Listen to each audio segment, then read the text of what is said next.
مسلسل جس آئے کریمہ کے ذیل میں گفتگو جاری و ساری ہے،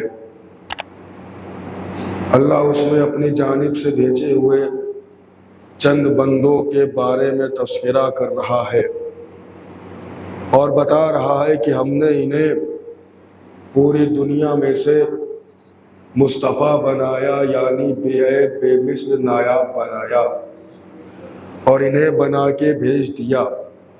اللہ جب انہیں مصطفیٰ بے عیب اور نایاب بنا کے بھیج رہا ہے تو ان سب کو بھیجنے کے بعد اللہ قرآن میں ان کی ایک اور فضیلت بیان کرتا ہے۔ اللہ قرآن میں ارشاد فرماتا ہے، بسم اللہ الرحمن الرحیم، لقد ارسلنا رسلنا بالبینات وانزلنا معهم الکتاب والمیزان۔ اے میرے حبیب، ہم نے اپنے رسولوں کو بھیجا لیکن کسی کو بھی خالی ہاتھ نہیں بھیجا، بلکہ اپنے ہر رسول کو ہم نے معجزات دیے۔ معجزات کے بعد ہم نے کتاب دی، کتاب کے بعد میزان دیا، وزن کرنے کا آلہ دیا۔ جب ہم نے، یا جملے کو بدل کے کہوں، اللہ ارشاد فرماتا ہے، میرے حبیب ہم نے پہلے انہیں کتاب دی، بینات دیا، میزان دیا، اس کے بعد رسول بنایا، رسول بنانے کے بعد زمانے میں بھیجا۔ اب اللہ کہہ رہا ہے ہم نے کتاب دی۔ حضرت عیسیٰ کی جب ولادت ہوتی ہے تو حضرت عیسیٰ بھی کہتے ہیں آتانی الکتاب، اللہ نے مجھے کتاب دی ہے۔ اور اللہ کہہ رہا ہے ہم نے اپنے ہر رسولوں کو کتاب دی۔ اور ذرا غور کریں، آسمانی کتابیں کل ہیں 4، توریت، زبور، انجیل، قرآن، لیکن اللہ کہہ رہے ہم نے ہر رسول کو کتاب دی۔ جتنے رسول گئے ہیں سب صاحب کتاب ہیں۔ اور عیسیٰ بھی کہہ رہے ہیں میں ابھی جو پیدا ہوا ہوں کتاب لے کے آیا ہوں۔ تو یہ جو کتاب ہے جو اللہ نے سارے رسولوں کو دی، جسے عیسیٰ بھی لے کے پیدا ہوئے، تو وہ کتاب کیا ہے؟ علماء اور مفسرین کہتے ہیں وہ کتاب کوئی اور کتاب نہیں ہے، بلکہ وہ علم ہے جو اللہ رسول کو رسول خلق کرنے سے پہلے دیتا ہے۔ وہ علم ہے، اس کا علم جو اللہ اسے بھیجنے سے پہلے دیتا ہے۔ یعنی جو بھی رسول آیا وہ علم لے کے آیا۔ آج دنیا کہتی ہے معاذ اللہ ہمارے نبی پڑھے لکھے نہیں تھے، نہ پڑھنا جانتے تھے نہ لکھنا جانتے تھے، جاہل تھے۔ اللہ کہہ رہا ہے ہم تو علم دے کے بھیج رہے ہیں۔ مسلمان کہہ رہے ہیں نبی کو نہ پڑھنا آتا تھا نہ لکھنا آتا تھا۔ وجہ کیا ہے؟ اب میں یہاں آیا، میں یہاں مجلسیں پڑھ رہا ہوں، اب آپ کو شوق ہوا کہ آئیے مولانا کا علم دیکھیں، مولانا کتنے پڑھے لکھے ہیں۔ آپ نے میرٹھ کے سارے مدرسوں میں تلاش کیا، میرٹھ کے ہر اسکول میں تلاش کیا کہ بھیا مولانا بتاؤ مولانا نے کب یہاں داخلہ لیا، کتنے سال تک مولانا مدرسے میں پڑھے، کتنے سال تک اسکول میں پڑھے۔ پورے میرٹھ کے ہر اسکول کا آپ نے جائزہ لیا، لیکن کہیں یہ مل نہ سکا کہ مولانا کہیں پڑھے ہوں۔ آپ میرے پاس ہے، کہا مولانا آپ کے علم کا اندازہ لگانا تھا۔ ہم نے میرٹھ کے ہر اسکول کا تلاش کیا، ہر مدرسے کا معائنہ کیا، لیکن کہیں پہ بھی یہ نہ ملا کہ آپ نے وہاں سے تعلیم حاصل کی ہو، وہاں فلاں سن میں آپ پڑھے ہو۔ ہم نے کہا آپ نے بہت بڑی غلطی کی، آپ نے غلطی کی۔ کہا کیسے؟ ہم نے کہا اگر میرے علم کا معیار پتہ کرنا تھا تو آپ تلاش غلط جگہ کر رہے تھے۔ معیار پتہ کرنا تھا تو میں جہاں کا ہوں وہاں جا کے پتہ لگائیے، وہاں کے مدارس میں دیکھیے، وہاں کے اسکول میں دیکھیے۔ یہاں آپ پوری زندگی پتہ لگا لیں گے لیکن ملے گا نہیں میں کتنا پڑھا۔ لیکن میں جہاں کا ہوں وہاں کے اسکول کا پتہ لگائیں گے تو پتہ چل جائے گا میں فلاں سن میں کس کلاس میں تھا، فلاں سن میں کون سی کتاب پڑھی۔ اب لوگوں نے یہی نبی کے ساتھ ناانصافی کی، نبی کے علم کا معیار مکے میں ڈھونڈا، نبی کے علم کو مدینے میں ڈھونڈا، ڈھونڈ کے پریشان ہو گئے تو لکھا نبی نہ پڑھنا جانتے تھے نہ لکھنا جانتے تھے۔ تعجب ہوتا ہے، نبی کا علم ڈھونڈا مکے میں، مدینے میں نبی نہ تو مکے کے تھے، نبی نہ تو مکے کے تھے نہ مدینے میں تھے۔ پوری زندگی لگا ڈالو، نہ مکے میں علم ملے گا نہ مدینے میں علم ملے گا۔ نبی کا علم تلاش کرنا ہے تو یہ دیکھو نبی تھے کہاں کے، نبی جہاں کے تھے وہیں پہ علم ملے گا۔ اللہ کے پاس سے آئے تھے، اللہ کے پاس تلاش کرو تب علم ملے گا۔ کہتے ہیں آپ تو یہ کہتے ہیں علی پیدا ہوئے، پیدا ہوتے ہی علی نے قرآن سنا دی، توریت سنا دی، زبور سنا دی، انجیل سنا دی۔ آپ علی کو اتنا آگے بڑھا دیتے ہیں نبی سے کہ جب نبی پیدا ہوئے تو نبی نے کچھ نہیں سنایا، نبی پیدا ہوئے تو نبی نے کچھ نہیں سنایا۔ علی پیدا ہوئے، علی پیدا ہوتے ہی چاروں کتابیں کیوں سنا دی؟ ہم نے کہیں انصاف نہ کیا۔ یہ بتاؤ اگر نبی پیدا ہو کے قرآن کی تلاوت کرتے تو کون کہتا کہ آپ نے قرآن پڑھا؟ نبی اگر زبور پڑھتے تو کون تائید کرتا کہ آپ نے زبور پڑھا؟ نبی اگر انجیل پڑھتے تو کون تائید کرتا؟ سب کے سب تو کافر تھے۔ علی کا دستے نبی پہ قرآن پڑھنا اور نبی کی تائید کرنا اس بات کی دلیل ہے کہ نبی پڑھے لکھے بھی تھے اور سمجھدار بھی تھے۔ صلوات پڑھے محمد و آل محمد۔ کہا ہم نے کتاب دی، پھر اس کے بعد کہا ہم نے ان سب کو میزان دیا۔ میزان کیا ہوتا ہے؟ وزن کرنے کا آلہ۔ کسی شے کو وزن کرنا ہو تو جس پہ وزن کیا جاتا ہے اسے میزان کہا جاتا ہے۔ اللہ کہہ رہا ہے ہم نے ہر نبی کو میزان دیا۔ تو پاک پروردگار کیا ہر نبی اپنے ساتھ کوئی ترازو لایا تھا؟ کوئی ترازو لایا تھا؟ تو کہہ رہا ہے میزان ہے۔ کہا میزان کوئی ترازو نہیں تھا، بلکہ جو میزان تھا وہ یہ تھا کہ ہر نبی اس میزان پہ یہ دیکھتا تھا کہ اس کا صحابی صاحب ایمان ہے یا صاحب کفر۔ ہر نبی کو ہم نے ایک میزان دیا تھا جس میزان پہ وہ یہ طے کرتا تھا کہ صحابی کا ایمان کتنا، صحابی کا کفر کتنا۔ لیکن اللہ نے بتایا نہیں وہ میزان تھا کون سا۔ اس کے بعد ہمارے نبی کا دور آیا، اللہ نے نبی کو بھی میزان دیا۔ ہم نے کہا نبی اللہ آدم سے لے کے آپ تک سب میزان لے کے آئے، آپ کے پاس بھی وہ میزان ہے۔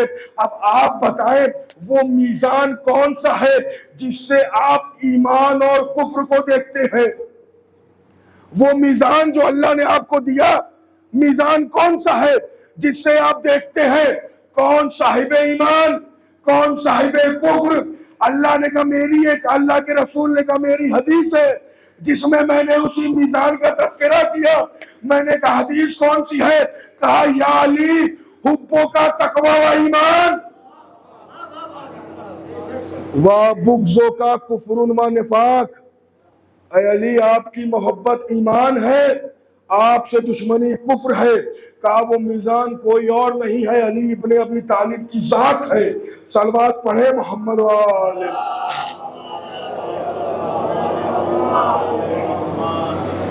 اب چونکہ اللہ کے نبی سب سے افضل ترین تھے تو وہ تنہا میزان نہیں لائے تھے، بلکہ میزان کے ساتھ ساتھ وہ یہ بھی بتاتے تھے کہ اس کا درجہ ایمان کتنا، کس کا کتنا۔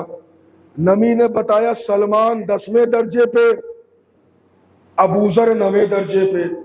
ایمان کی حد بھی بتائی۔ اب ذرا غور کریں، سلمان 10ویں درجے پہ، ابو ذر 9ویں درجے پہ، دونوں کے ایمان میں بس ایک سیڑھی کا فاصلہ۔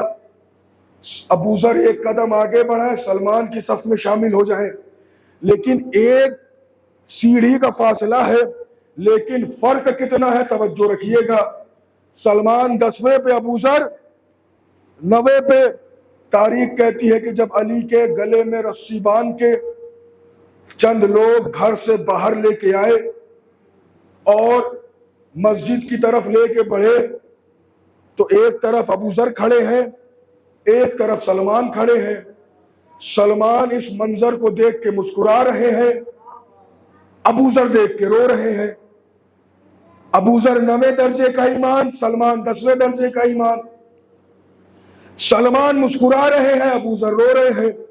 ابو ذر بھاگے بھاگے سلمان کے پاس ہے، کہا سلمان ہنس کیوں رہے ہو؟ مولا کو رسی باندھی ہے، رونے کا مقام ہے۔ سلمان نے کہا ابو ذر اس سے اچھا ہنسنے کا مقام ہو ہی نہیں سکتا۔ ابو ذر اس سے اچھا ہنسنے کا مقام ہو ہی نہیں سکتا۔ سلمان نے کہا ابو ذر باتیں مت گھماؤ، اب بتا تو ہنس کیوں رہے ہو؟ سلمان نے کہا یہ بتاؤ قرآن پڑھی ہے؟ ابو ذر نے کہا ہاں پڑھی ہے۔ سلمان نے کہا یہ بتاؤ قرآن میں اللہ جب ابراہیم کا تذکرہ کر رہا ہے اور ابراہیم کو کہہ رہا ہے انی جاعلک للناس اماما، ہم تمہیں لوگوں کا امام بناتے ہیں، تو ابراہیم نے کیا کہا؟ ابو ذر نے کہا جیسے ہی اللہ نے کہا ابراہیم ہم تمہیں لوگوں کا امام بناتے ہیں، ابراہیم نے کہا وَمِن ذُرِّيَّتِي، کیا یہ منصب امامت میری ذریت میں سے بھی ہوگا؟ اللہ نے کہا لا ینال عہد الظالمین، یہ منصب امامت وہ ہے جو ظالموں تک نہیں پہنچے گا۔ یہ منصب امامت وہ ہے جو ظالموں تک نہیں پہنچے گا۔ ابو ذر نے کہا سلمان اس آیت کا اس واقعے سے کیا لینا دینا؟ سلمان نے کہا ابو ذر یہ بتاؤ یہ جتنے آئے ہیں کون ہے؟ یہ جتنے آئے ہیں کون ہے؟ کہا سب ظالم ہے۔ کہا علی کے گلے میں رسی کیوں باندھی؟ کہا رسی اس لیے باندھی تاکہ بیعت کرا کے منصب امامت کو لے لے، بیعت کرا کے منصب امامت کو لے لیں۔ سلمان نے کہا ابو ذر اللہ کا قانون ہے امامت ظالموں تک نہیں پہنچے گی، علی کا کیا کہنا؟ گلے میں رسی بھی ڈلوا لی اور امامت کو بچا بھی لیا۔ صلوات پڑھیں محمد والے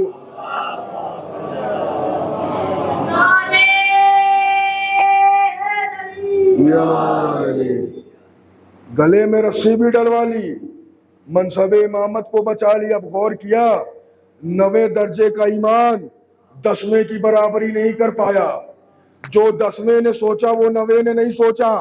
توجہ، جب 9ویں درجے کا ایمان 10ویں کی برابری نہیں کر سکتا تو کوئی بے ایمان کل ایمان کی برابری کہاں سے کرے گا؟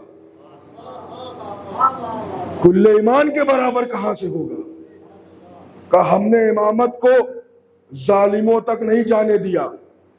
امامت کا وہ منصب ہے، اگر کسی مکھیوں کا بھی امام ہوتا ہے تو اللہ اس کی بڑی فضیلت بیان کرتا ہے۔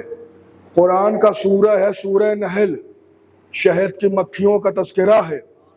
شہد کی مکھی اللہ کی وہ مخلوق ہے جو صاحب امام ہے، ان کا ایک امام ہوتا ہے، اسی کی پیروکار پوری مکھیاں ہوتی ہیں۔ اللہ سورہ نحل میں کہتا ہے وَأَوْحَى إِلَى النَّحْلِ، ہم نے شہد کی مکھیوں کی طرف وحی نازل کی کہ وہ اپنا گھر بنائے، یعنی اتخذوا بیوتاً، اپنا گھر بنائے پہاڑ کی چوٹیوں پر، درختوں کی بلندی پر، گھروں کی اونچائیوں پر۔ اللہ کہہ رہا ہم نے شہد کی مکھی پہ وحی نازل کی کہ وہ اپنے امام کا گھر بنائے پہاڑ کی چوٹیوں پر، درختوں کی بلندی پر، مکانوں کی اونچائی پر۔ اللہ بتانا چاہ رہا ہے کہ جو امام ہوتا ہے وہ ہمیشہ بلندی میں رہتا ہے، وہ ہمیشہ بلندی پہ رہتا ہے۔ اللہ نے کیا کہا جو تم صاحب امام ہو، اپنے امام کے لیے جو گھر بنانا، یا تو درختوں کی اونچائی پہ، یا تو گھروں کی بلندی پہ، یا پہاڑوں کی چوٹی پہ، یعنی اللہ نے بھی بتایا امام وہی ہوگا جو کم سے کم 3 بلندیوں پہ ہو۔ توجہ رکھیے گا، امام وہی ہوگا جو کم سے کم 3 بلندیوں پہ ہو۔ اللہ نے شہد کی مکھی کے امام کا انتظام کیا کہ تمہارا امام وہ ہوگا جو 3 بلندیوں پہ ہوگا۔ ہم نے بھی جسے امام مانا وہ بھی 3 بلندی پہ تھا، کبھی دوش رسول، کبھی آغوش رسول، کبھی پشت رسول۔ صلوات پڑھے محمد والے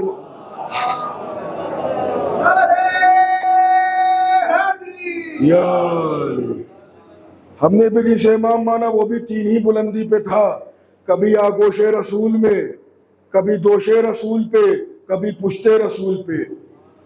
پھر اللہ کہتا ہے یہ جو تمہارے امام ہیں، صلوات پڑھے محمد والے محمد پہ۔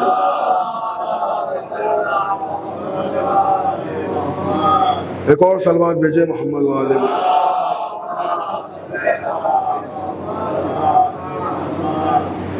شہد کی مکھی اس کو صاحب امام، اللہ نے اپنے امام کا گھر بناؤ تو 3 بلندیوں پہ گھر بنا دیا۔ پھر اللہ کہتا ہے کہ یہ پھولوں سے رس چوستی ہے، رس چوسنے کے بعد اپنے چھتے میں شہد بناتی ہے، اور وہ شہد ایسا ہے کہ جو انسانوں کی شفاعت کا ذریعہ ہے، اس میں شفا ہے۔ شفا ہے کس کے لیے؟ شفا انسانوں کے لیے شفا۔ اللہ نے کہا جو مکھیوں کے چھتوں سے جو شہد نکلتے ہیں ان شہدوں میں ہم نے شفا رکھی، اس عالم میں شفا رکھی کہ انسان اس سے استفادہ کرے تو اسے مرضوں سے شفا ملے گی۔ توجہ کا طالب ہوں، کیوں شفا ملے گی؟ شہد کی مکھیوں نے اللہ کے امر سے پھولوں سے رس چوسا، اس سے شہد بنایا۔ اللہ نے اس شہد میں یہ تاثیر رکھی کہ وہ شہد انسانوں کو شفا دے۔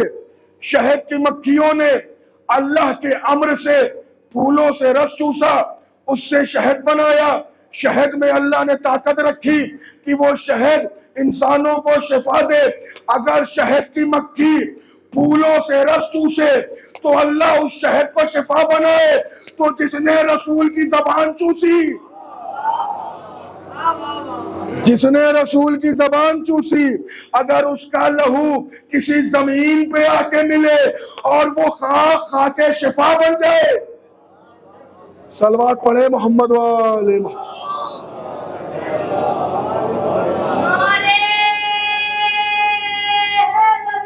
یا علی۔ ایک اور صلوات بھیجے محمد والے۔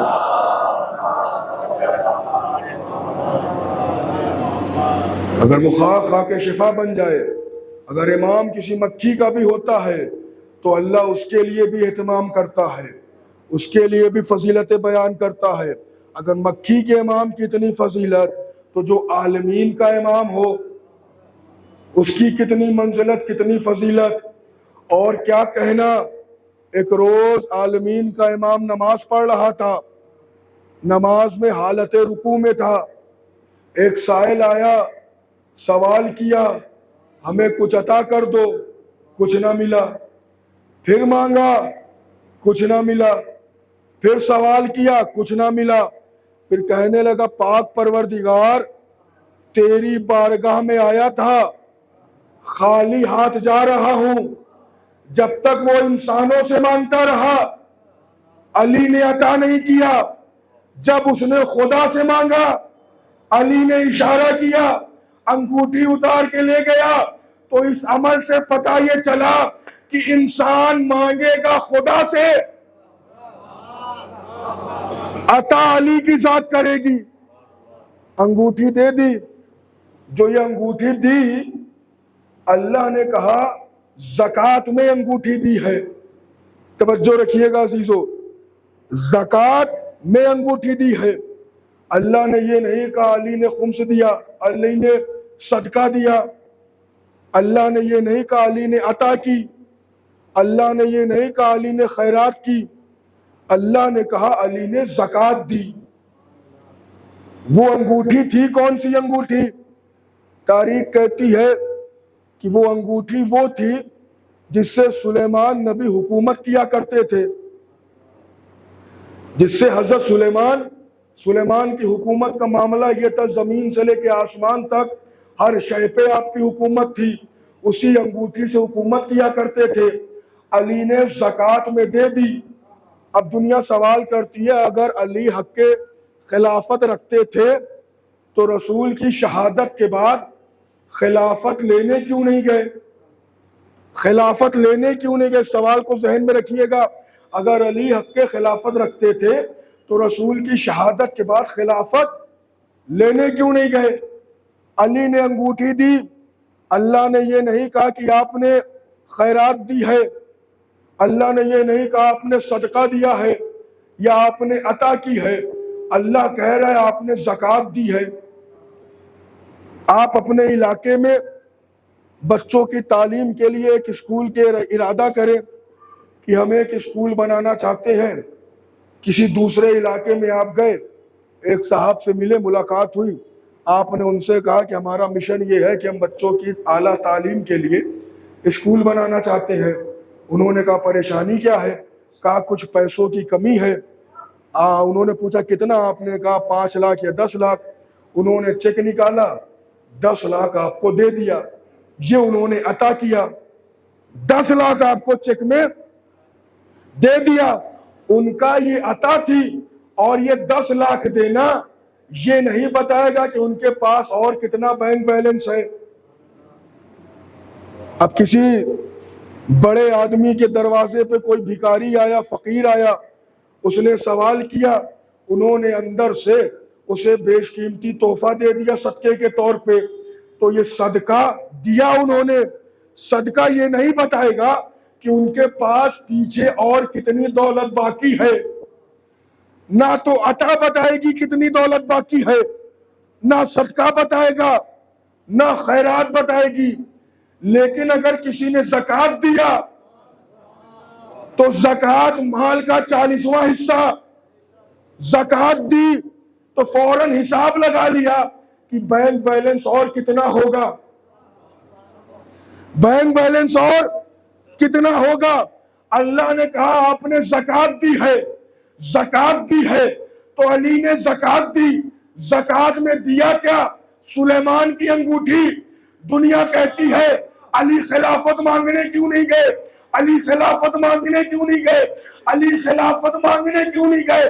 ارے جو علی زکوٰۃ میں سلیمان کی حکومت دے دے،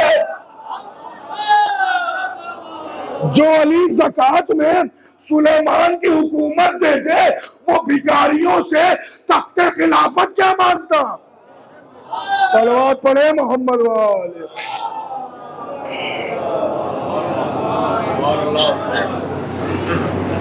جو زکوٰۃ میں پوری حکومت دے دے سلیمان کی، وہ علی تخت خلافت کا محتاج ہوگا.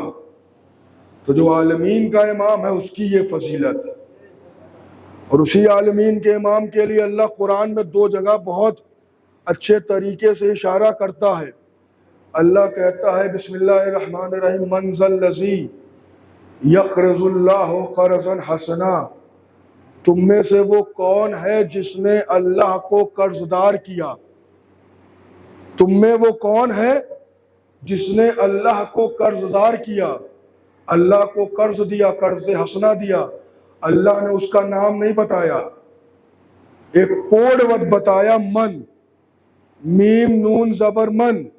کہا من ذا الذی، وہ من کون ہے جس نے اللہ کو قرض دار دیا، قرض کیا. اب دوبارہ پھر تلاش کرتے ہیں قرآن میں، اللہ کیا پتا اس من کے بارے میں بتا دے. پھر قرآن کی دوسری آیت دیکھی، اس میں اللہ ارشاد فرماتا بسم اللہ الرحمن الرحیم وَمِنَ النَّاسِ مَن يَشْرِي نَفْسَهُ ابْتِغَاءَ مَرْضَاتِ اللَّهِ. تم میں سے وہ من کون ہے جس نے اپنا نفس بیچا، مرضی پروردگار خرید لی. اللہ نے نام نہیں بتایا، یہاں بھی لفظ من سے مخاطب کیا. وہاں جب قرض کی بات آئی تب بھی نام نہیں بتایا، لفظ من سے مخاطب کیا.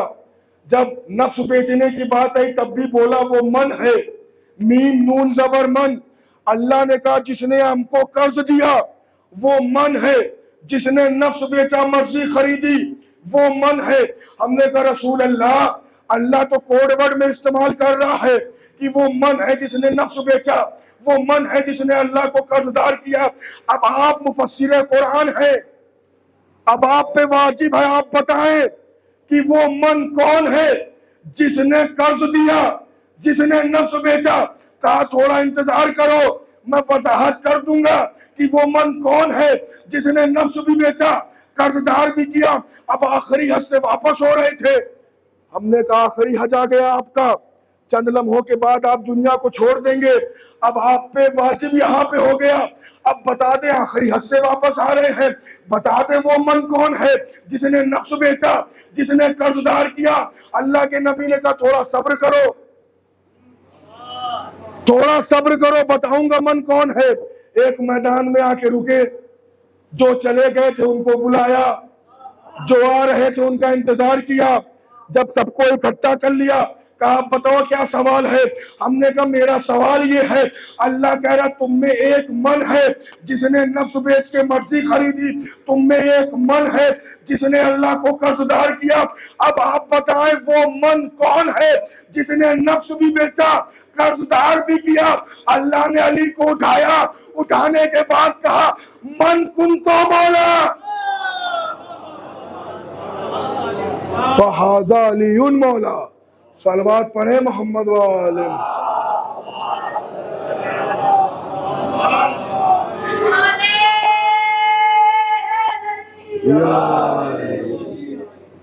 من کنتو مولا، یہ وہی من ہے جس نے نفس بیچ کے مرضی خریدی۔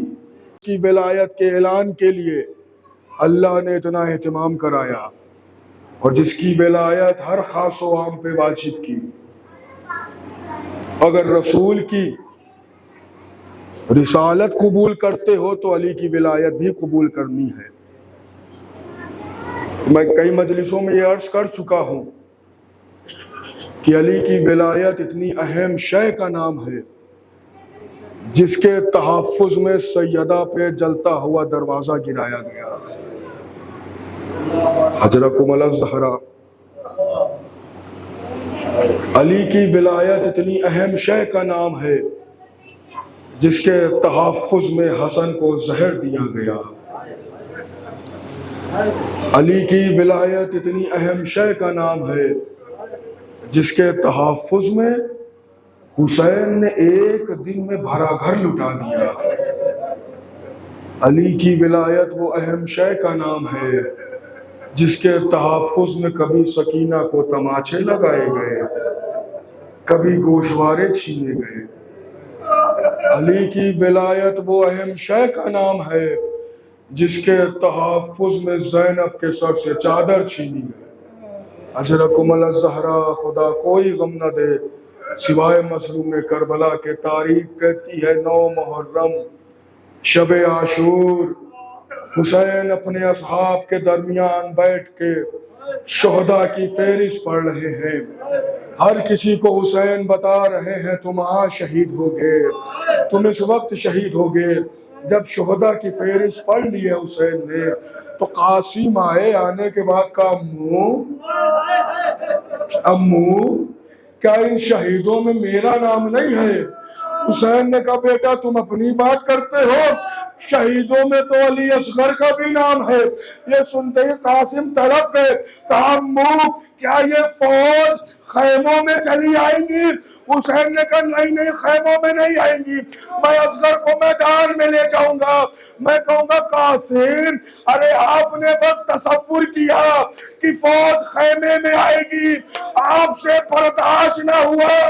ارے ذرا شام غریبہ سید سجاد سے پوچھو کیسے برداشت کیا ہوگا جلتے ہوئے خیمے۔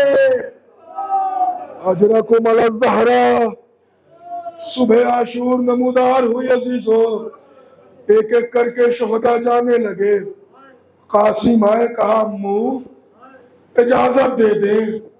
حسین نے کہا بیٹا میرے بھائی کی نشانی ہو، میں کیسے اجازت دے دوں؟ تاریخ کہتی ہے قاسم خیمے میں گئے، خیمے کے باہر سر کو جھکا کے رونے لگے۔ عزیزان محترم ایک جملہ کہنا چاہتا ہوں، جو یتیم بچے ہوتے ہیں اگر وہ پریشان ہوں تو ان کی مائیں دیکھ کے تڑپ جاتی ہے۔